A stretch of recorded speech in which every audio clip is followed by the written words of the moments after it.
기억하세요. 하나님은 우리를 포기하지 않습니다.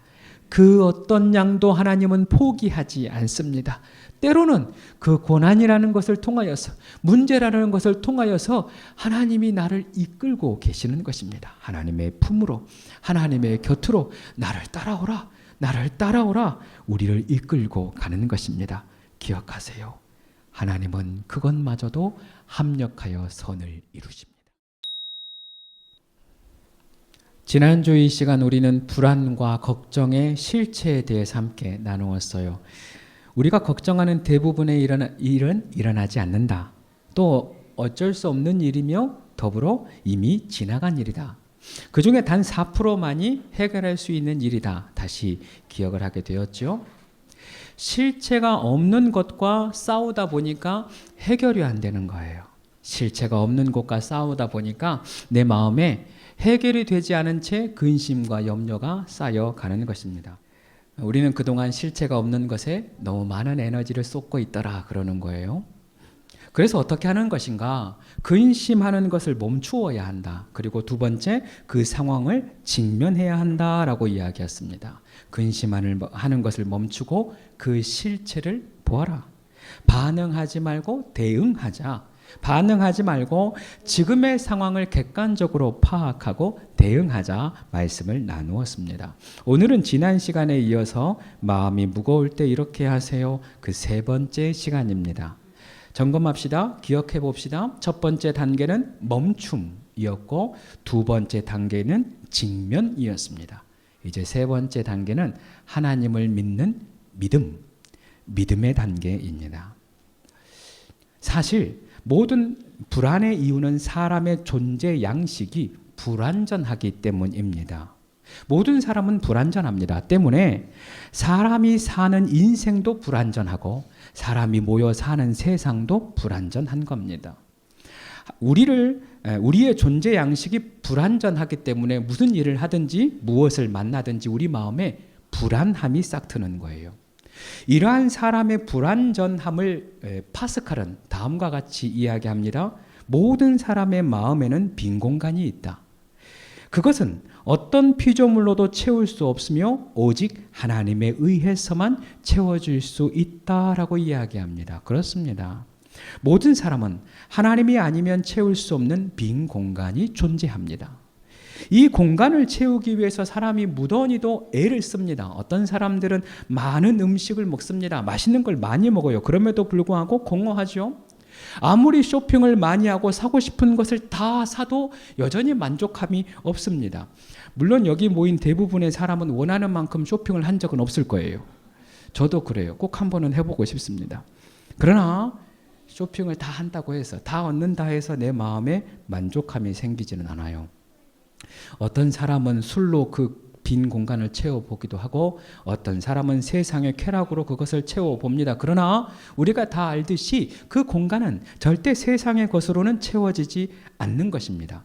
그래서 그 대상을 더욱 갈망하게 되고 결국 그 대상에게 묶이게 되는 형상, 즉 중독에 빠지게 되는 겁니다. 사마리아 여인이 딱 그와 같았습니다. 그 여인의 남편은 5이었습니다. 그리고 그 5번째 사는 남편도 실제는 진짜 남편이 아니었습니다. 그동안 그 여인은 자신의 빈 공간을 사랑으로 채워보려고 했고 사람으로 채워보려고 했던 것입니다. 그 결과가 무엇입니까? 더 큰 갈증이요, 더 큰 갈망이었다는 것이죠. 마치 바다 한가운데서 물이 없어서 바닷물을 퍼서 마시는 것과 같아요.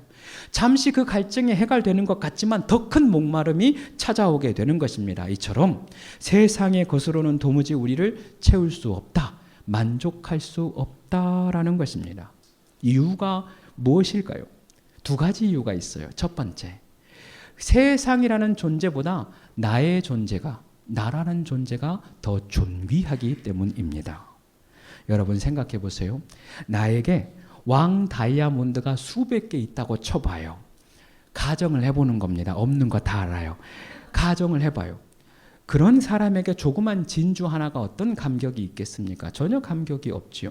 나에게 이미 10돈짜리 금반지가 수천 개가 있다고 쳐봐요. 그러면 은으로 된 실반지 하나가 어떻게 만족이 되겠어요? 하나님은 우리를 이 세상 그 어떠한 것보다 존귀하게 만드셨다는 것입니다. 저에게는 두 아들이 있어요. 누군가 저에게 그 아들 하나만 자기에게 팔라고 하면 얼마를 받아야 할까요? 1억입니까? 10억입니까? 아니죠. 수천억, 수천조를 준다 하여도 내 아들과 바꿀 수는 없어요. 이 아들이 물론 잘난 것도 아니고 말을 잘 들어서도 아니고 공부를 잘해서도 아닙니다. 그 아이의 존재가, 이 아들의 존재가 이 세상 그 어떤 것보다 소중하기 때문이에요. 그 아들의 존재가 세상 그 어느 것을 다 주어도 바꿀 수 없을 만큼 존귀하기 때문입니다. 그래서 세상과 바꿀 수 없다. 세상 그 어떤 것을 주어도, 세상 그 어떤 것을 나에게 채워도 내 안에 만족함이 없는 겁니다. 옆 사람과 인사합시다. 당신은 천하보다 존귀한 존재입니다. 그래요. 우리가 세상 그 어떤 것보다 존귀하기 때문에 세상으로는 채울 수가 없다 그러는 겁니다. 이어지는 두 번째 이유는 그 공간의 크기가 하나님의 크기와 같기 때문이에요. 다시 한번, 이건 너무 중요해요. 그 공간의 크기가, 내 안에 있는 그 공간의 크기가 하나님의 크기만큼 크기 때문입니다. 어떤 사람은 우리 안에 하나님만이 채울 수 있는 빈 공간이 있다 하니까 그 공간이 작다고 생각해요. 내 안에 어떤 작은 공간이 있나 보다라고 대수롭지 않게 생각한다는 겁니다. 그러나 그렇지 않아요. 착각입니다. 그 공간은, 하나님만이 채울 수 있는 공간은 하나님만큼 큰 공간인 겁니다. 하나님 얼마나 크십니까? 성경은 우리가 밟고 있는 이 땅, 이 지구가 하나님의 발등상이라고 했어요. 이 지구 위에 하나님 발 하나 놓기도 부족한 것입니다. 또한 하나님은 온 우주 만물을 창조하셨습니다. 즉 온 우주보다 크신 분이 하나님이라는 것입니다. 그러니 우리 마음에 무엇을 채운 듯 그 공간이 어떻게 채워지겠습니까? 이 땅에 있는 것 다 내 마음 가운데 가득 부어도 이 마음이라는 것이 채워질 수 없는 것이고, 온 우주를 내 마음 가운데 채운다 하여도 이 공간이 안 채워지는 것입니다. 지금은 고인이 된 팀 켈러 목사님이 쓰신 하나님을 말하다라는 책이 있습니다. 그 책에 이런 글귀가 있어요. 하나님을 중심에 두지 않는 삶은 필연적으로 공허하다. 하나님을 제쳐놓은 채 다른 무언가 위에 삶을 구축하면 마음의 소원을 풀지 못할 뿐만 아니라 뜻이 이루어져도 상처가 남는다라고 쓰고 있어요. 그래서 목사님은 이렇게 주장합니다. 마음의 빈 공간은 하나님이 아니면 죄로 채워진다. 그 죄로 인해 우리는 하나님의 샬롬, 즉 하나님의 평강을 잃어버린다라고 이야기합니다. 이렇게 하나님이 내 안에 채워지지 않을 때 우리에게 나타나는 현상이 깨어진 하나님의 샬롬, 즉 불안, 초조, 염려라는 거예요.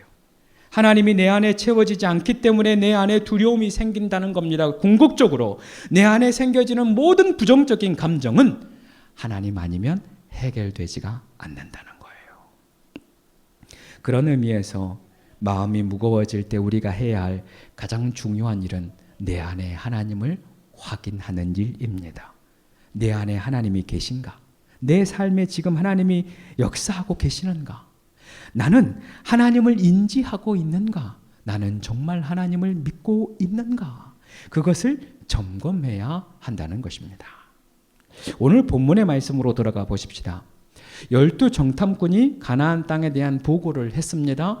백성들이 그 보고를 듣고 두려움에 떱니다. 통곡합니다. 일어나지 않는 일들을 탄식하며 걱정합니다. 부정적인 감정에 정복당한 것입니다.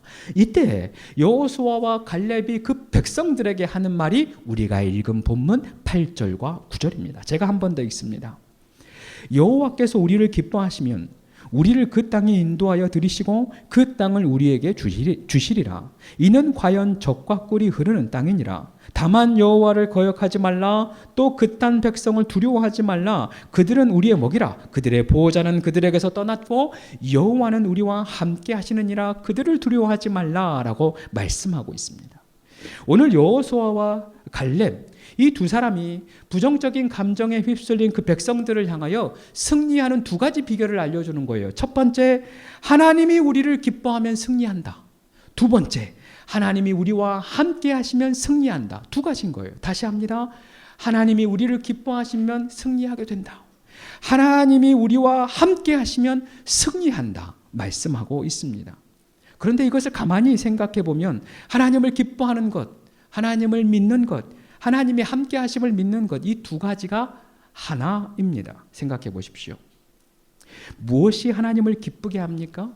히브리서 11장 6절 우리가 찬양하면서도 고백했습니다. 이렇게 시작하죠. 믿음이 없이는 하나님을 기쁘시게 하지 못하나니 라고 시작을 합니다. 하나님을 기쁘시게 하는 것은 우리의 행위가 아닌 거예요. 하나님을 기쁘시게 하는 것은 우리의 성공이나 재력이 아닌 겁니다. 하나님을 기쁘시게 하는 것은 우리의 믿음입니다. 무엇을 믿는 믿음입니까? 이어지는 히브리서 11장 6절 다시 한번 읽어드립니다. 믿음이 없이는 하나님을 기쁘시게 하지 못하나니 하나님께 나아가는 자는 반드시 그가 계신 것과 그가 자기를 찾는 자들에게 상 주시는 이심을 믿어야 할지니라 라고 말씀하고 있습니다. 성경은 먼저 우리가 하나님이 계시다는 사실을 믿어야 한다 말씀하고 있습니다. 하나님 살아계신 것, 하나님이 우리와 함께 계신 것, 하나님이 영원부터 영원까지 살아계심을 우리가 믿어야 한다는 것입니다. 이러한 관점으로 오늘의 본문의 사건을 살펴보면 지금 여호수아와 갈렙이 하나님의 살아계심, 하나님의 우리와 함께 하심을 믿고 있는 것입니다. 그리고 그 믿음을 하나님이 기뻐하시는 것이죠. 즉 하나님을 믿는 믿음과 하나님을 기쁘시게 하는 것이 하나로 연결된다라는 것입니다. 우리도 마찬가지입니다. 두려움의 감정이 밀려오고 부정적인 감정이 쏟아질 때 우리는 지금 하나님이 살아계시고 역사하시며 우리와 함께 하심을 믿어야 합니다. 그래서 예수님께서 불안해하고 또 걱정하는 제자들을 향하여 말씀하시는 것입니다. 너희는 마음에 근심하지 말라. 그 다음 하나님을 믿으니 또 나를 믿으라 라고 말씀하시는 겁니다. 근심하지 말고 두려워하지 말고 하나님을 믿으라. 걱정하지 말고 내일에 대해서 염려하지 말고 그 마음의 부정적인 것에 휩쓸리지 말고 하나님을 믿으라. 나를 믿으라 말씀하십니다. 특밤에 강사로 오셔서 우리에게 은혜를 주셨던 안호성 목사님이 계십니다. 이분은 어디를 가든지 시퍼렇게 살아계신 하나님을 간증해요. 죽을 수밖에 없는 자신을 살려주신 시퍼렇게 살아계신 하나님. 나의 기도를 들으시고 또한 응답하시는 시퍼렇게 살아계신 하나님. 불가능을 가능하게 만드시는 시퍼렇게 살아계신 하나님. 이후로도 영원까지 나와 함께 계시는 시퍼렇게 살아계신 하나님. 그 하나님을 간증합니다. 그리고 그 간증의 제목을 이렇게 이야기하더라고요. 생각대로 되지 않는 것은 참 멋진 일이다 라고 이야기해요. 비록 내 생각대로 내 삶이 이루어지지 않았지만 오히려 더 멋지게 오히려 최고의 작품으로 그 살아계신 하나님이 역사하고 계시다는 것입니다. 요셉의 인생이 자신의 뜻대로 되지 않았음에도 불구하고 결국 하나님의 뜻대로 요셉의 총리가 된 것처럼 안호성 목사님이 자신의 생각대로 인생이 풀려지지 않았으나 결국 하나님을 만나고 하나님을 증거하는 목사님이 된 것처럼 우리도 우리의 생각대로 되지 않는다 하여서 낙심할 필요가 없는 겁니다. 지금 내 삶이 지금의 상황이 내 생각대로 되지 않는다 하여서 걱정할 필요가 없다는 것입니다. 오히려 내 삶에 더 멋진 하나님이 일하신다. 내 삶에 더 멋진 일이 일어난다 라고 믿어야 한다는 것이죠. 사랑하는 성도 여러분, 문제가 다가왔을 때, 내 마음이 흔들릴 때, 두려움이 내 마음에 엄습할 때, 바로 그때 시퍼렇게 살아계신 하나님을 믿으시기 바랍니다. 더불어 시퍼렇게 살아계신 그 하나님이 나와 함께 하셔서 내 삶에 역사하고 계심을 믿어야 합니다. 내 계획대로 이루어지지 않을 때, 내 상황이 내 생각과 다를 때, 이 또한도 합력하여 선을 이루신 하나님을 믿으시기 바랍니다. 이 또한도 합력하여 선을 이루실 뿐만 아니라 이 또한 선으로 바꾸실 하나님을 믿으시기를 바랍니다. 여러분 기억하세요. 믿음은 기도의 핵심 요소입니다. 믿음은 우리의 신앙의 핵심 요소입니다. 믿음이 없으면 아무것도 안 되는 거예요. 믿음이 없는 기도 헛될 뿐 아니라 믿음이 없는 신앙도 헛된 삶입니다. 믿음은 평강의 핵심입니다. 기적의 핵심이 믿음입니다. 승리의 핵심이 믿음입니다. 그래서 믿음이 모든 것입니다. 성경은 그래서 우리를 향하여서 계속해서 믿음을 강조하고 있는 것입니다. 오늘 이 밤에 믿음을 구하시기를 바랍니다. 성령의 은사 중 하나는 믿음의 은사가 있는 거예요. 성령님이 찾아오셔서 우리에게 주시는 선물 중 하나가 믿음인 것입니다. 심지어 예수님은 겨자씨만한 작은 믿음 하나만 가지고 있어도 산을 명하여 옮기라 하면 옮겨진다 하셨습니다. 아무리 작은 믿음이라 할지라도 내 마음에 그 믿음 심겨지면 열매를 맺습니다. 아무리 작은 믿음이라 할지라도 그 믿음이 내 안에 자리 잡기 시작하면 산을 옮겨지는 역사를 우리도 경험하게 될 줄 믿습니다. 히브리서 10장 38절 39절은 이렇게 기록하고 있어요. 여러분 들어보십시오. 나의 의인은 믿음으로 말미암아 살리라. 또한 뒤로 물러가면 내 마음이 그를 기뻐하지 아니하리라 말씀해요. 여러분 우리가 방금 했던 그 말씀을 사도 바울도 똑같이 하고 있는 겁니다. 믿음이 있어야 하나님이 기뻐하는 것입니다. 우리의 믿음이 흔들리는 그 순간 하나님이 기뻐하지 않는다는 거예요. 그리고 그 다음 말씀이 너무 멋있어요. 우리는 뒤로 물러가 멸망할 자가 아니요 오직 영혼을 구원함에 이르는 믿음을 가진 자니라. 할렐루야. 여러분 기억하세요. 우리는 뒤로 물러나 멸망할 자가 아닙니다. 우리는 뒤로 물러나 실패할 자가 아닙니다. 작은 믿음이라도 괜찮습니다. 여러분 안에 심겨진 그 믿음으로 우리는 승리할 수 있습니다. 오직 의인은 믿음으로 삽니다. 하나님을 향한 그 믿음을 취하는 오늘 이 밤 되시기를 축복합니다. 한 가지 이야기로 설교를 마치려고 해요. 영적인 거장 D.L. 무디 목사님의 일화입니다. 하루는 목사님에게 한 부부가 찾아왔어요. 사정을 들어보니 자신의 하나밖에 없는 아이가 생명을 잃어버린 것입니다. 그 아이를 하나님 품에 안겨놓고 너무 하나님이 원망이 되어서 목사님께 달려온 겁니다. 하나님 어떻게 이럴 수가 있습니까? 하나님 어떻게 우리에게 이럴 수가 있습니까? 하나님 살아계시는 것이 맞습니까? 하나님 살아계시다면 어떻게 죄 없는 우리 아들, 우리 아이를 데려갈 수가 있습니까? 도무지 이해할 수가 없다고 오랜 시간 소리치며 통곡합니다. 그리고 그 부모가 이런 질문을 목사님에게 남기는 거예요. 목사님, 이런 상황에도 하나님은 모든 일을 합력하여 선을 이루신다고 할 수 있습니까? 하나님, 내 아들이 죽었습니다.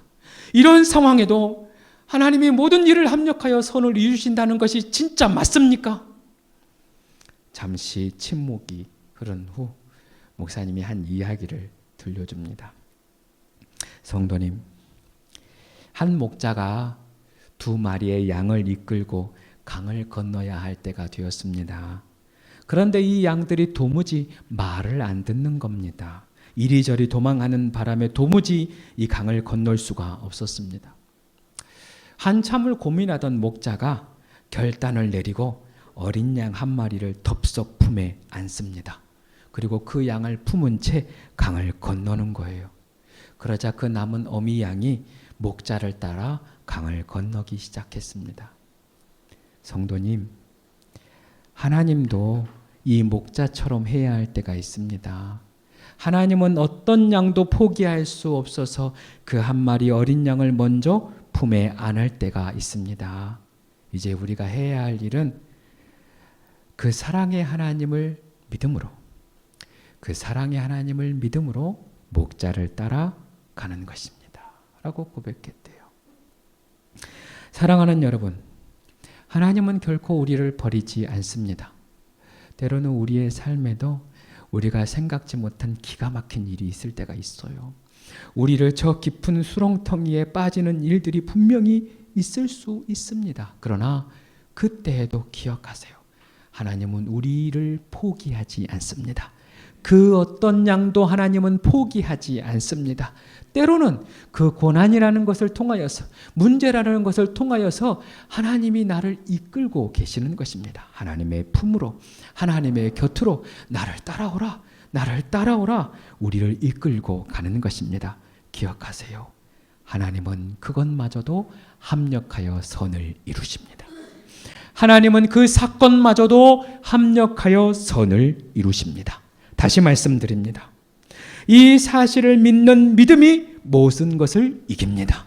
믿음이 두려움을 몰아냅니다. 믿음이 근심과 염려를 몰아냅니다. 믿음이 기적을 가져옵니다. 믿음이 평안을 가져옵니다. 살아계신 하나님을 믿는 믿음이 모든 문제의 답이 되는 것입니다.